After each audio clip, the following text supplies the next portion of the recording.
How do you place this immense honor into perspective all this week?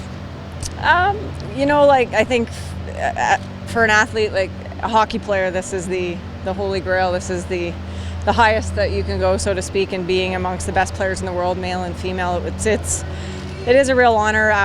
Maybe it's just sort of soaking in what a big deal it is for so many people reaching out and just all the congratulations. But I never dreamt of this as a little girl growing up playing hockey. I dreamt of winning a Stanley Cup and an Olympic gold medal. So when it happens, you realize the moment, and it's pretty special. You see who those Cammie and others who've gone in before you, and you don't think of it's not women's hockey, it's hockey, isn't it? You guys are all pioneers in that respect, and you've got to be so proud with the contributions you've made to advance the game, especially for women.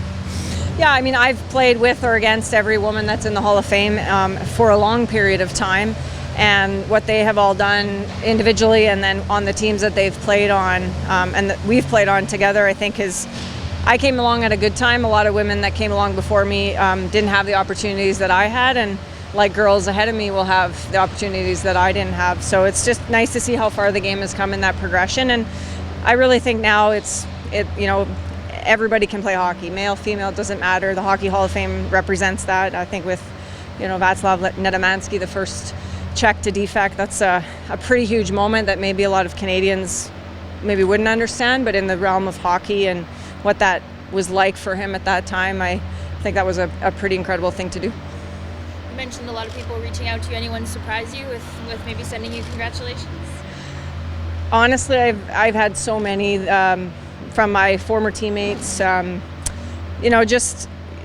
the people that have been, it's like every decade of your life, some people have been in your life in hockey. So whether it was minor hockey coaches, people like Bobby Clark, who was a huge mentor of mine and a good friend of mine, and sort of when I first came onto the national team with the Flyers camps, Brandon Shanahan and the Leafs, everybody on the Leafs here has been amazing, and talked to Sydney a little bit as well. So it's just all the people that you've interacted with through hockey, it seems like everyone's reached out to say hi, and so that kind of reminds you of the moment. And as you've let it sink in, I mean, have you really reflected on your career and all the things you're talking about advancing the game for women? Have you been able to really appreciate that about yourself and what you've accomplished?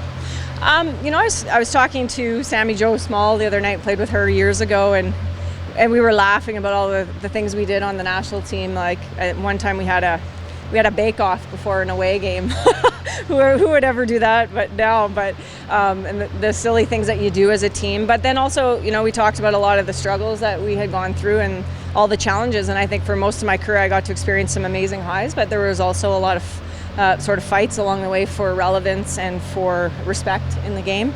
I'm standing here with a Maple Leafs logo on, and I guess I'm pretty proud of how far it's come. Yeah. Did you get a chance to get the call from the Hall before you went into your med exam? No, I was in the middle of a practical exam, essentially is what it was, and I really couldn't grab my phone. I knew it was going off, and I was talking to one of my friends beside me, and we were laughing that if anyone else in the room knew what was going on. I knew when I stepped out I had a couple hundred text messages, so and Lanny was at the top saying call me, so I gave him a call right away. So what kind of exam was it? Oh, it's difficult to explain, but it's essentially practical skills. It's called the integrative course, so you learn how to manage Code Blue, and you learn how to write prescriptions and all sorts of different things, and you're kind of graded and evaluated along the way. So it's a week-long thing, and I was in the middle of one of those sessions that I couldn't leave. Yeah. In your career that will always stand out, whether it be an Olympic championship, a world championship? There isn't one moment for me, but I've thought a lot in the last few days about just growing up in Saskatchewan, and Saturday mornings at 8 o'clock was our practice time, 8 to 10 a.m., and then I'd get a cheeseburger and fries at the rink, and I'd hang out at the rink all day. And although the outdoor rink, I think when I think of hockey, I think that my love and my joy of hockey came from the outdoor rink and just purely playing the game. And of course the Olympics, winning in Vancouver, like you'll never top that as a Canadian athlete to win in your home country. The comeback in Sochi. And then I think what really shaped my career was maybe the loss in Nagano. It was a feeling that I never wanted to have again, so I set my sights, and I think the rest of my teammates, on trying to never stand on the blue line again with a silver.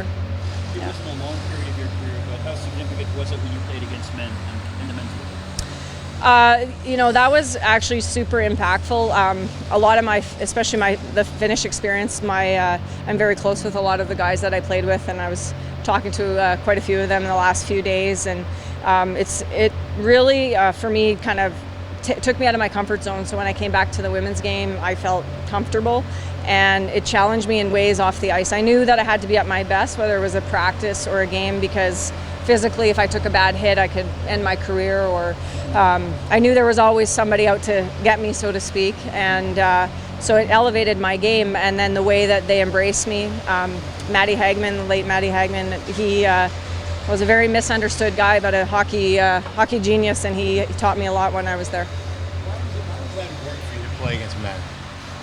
I wanted to always play at the highest level that I could, and I really felt that in the women's game, first thing, we didn't play enough games, and I didn't think that I was going to get better playing 25, 30 games a year. I wanted to play a full season, and I wanted to go through seasons where you'd have highs and lows, and I wanted to go to a place where I wouldn't be the best player, but I would have a chance to play a lot if I played good, and I would be treated fairly and have a chance to maybe win. So that's what happened when I went to Finland the first year.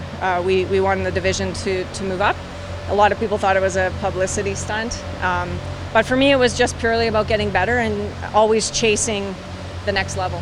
When all those experiences add up, how does it translate into what you're doing now with the Leafs, and especially with this camp and meeting some of the young prospects they have?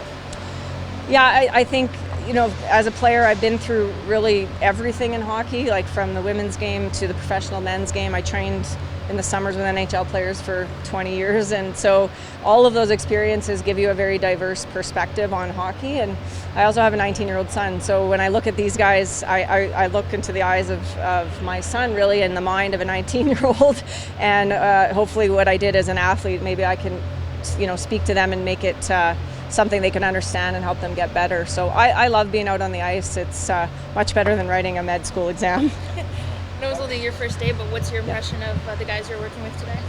I think it's been great. Like, the energy and the willingness to listen and the attention to detail is definitely there.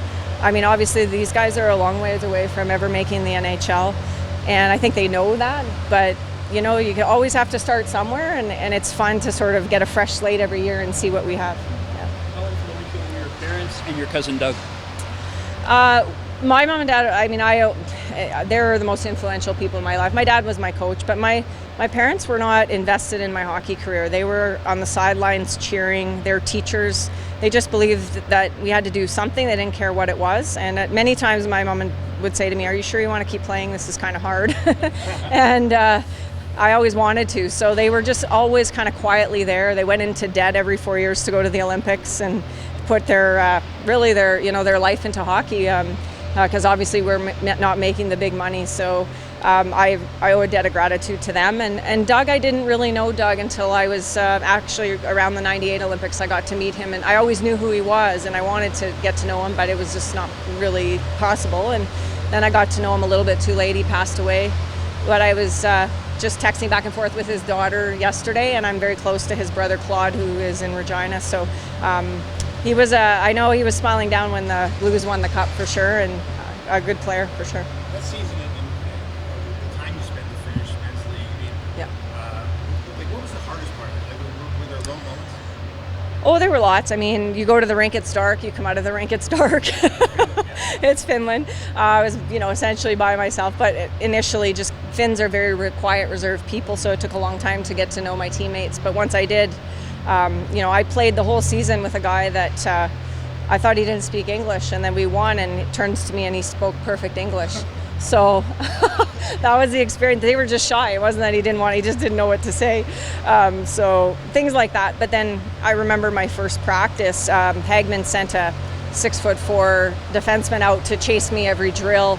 And 2 weeks later, he apologized to me that I'm sorry I had to do that. Hagman wanted the media to see that you could handle the hitting. So, I was tested all the time, and but in the end, they turned out to be, great teammates, and all the guys I've ever played with in hockey, I've never really had a bad experience that way. Did you get hit very often that week? I got hit all the time. Yeah, I broke my nose in the first game I played. Yeah, I got a Easton synergy across the top of my nose, and yeah, a visor. But when you come up to their armpits, it doesn't help. No, I mean I wore a visor every summer I trained. I always wore a visor. I wasn't afraid or anything. It was just one of those situations. But I still have all my teeth, so I'm very happy about that. Did you say the sweater or a puck? Anything from that league? I do. I have a jersey hanging in my office, actually, yeah, and lots of photos and lots of memories. I still go back to Finland to visit my friends there, and my teammates come over here as well. You were at Flyers training camp 1 year? I went 2 years. You went 2 years. Yeah. What do you remember with that time? 'Cause that was probably the height of the hysteria around you trying to make men's hockey. Yeah, it was kind of the early part of that, but Bob Clark called me after the '98 Olympics and said, "I think you can get better. Come to the camp." And so I did. It was Lindros was the star, and I was with Simon Gagne and players like that. And so it was a really great camp. Very different than today. I mean, they basically beat us up for 10 hours a day and a lot of intense training sessions. You were 2 or 3 times on the ice a day, and they wanted you to fall into bed at night exhausted. So I think they still might do it in Philly, but they were hard camps. And but I learned a lot. I already, I think, knew what it took to be a pro because we trained that hard on the national team. But when I came back to camp, I was just that much stronger and better.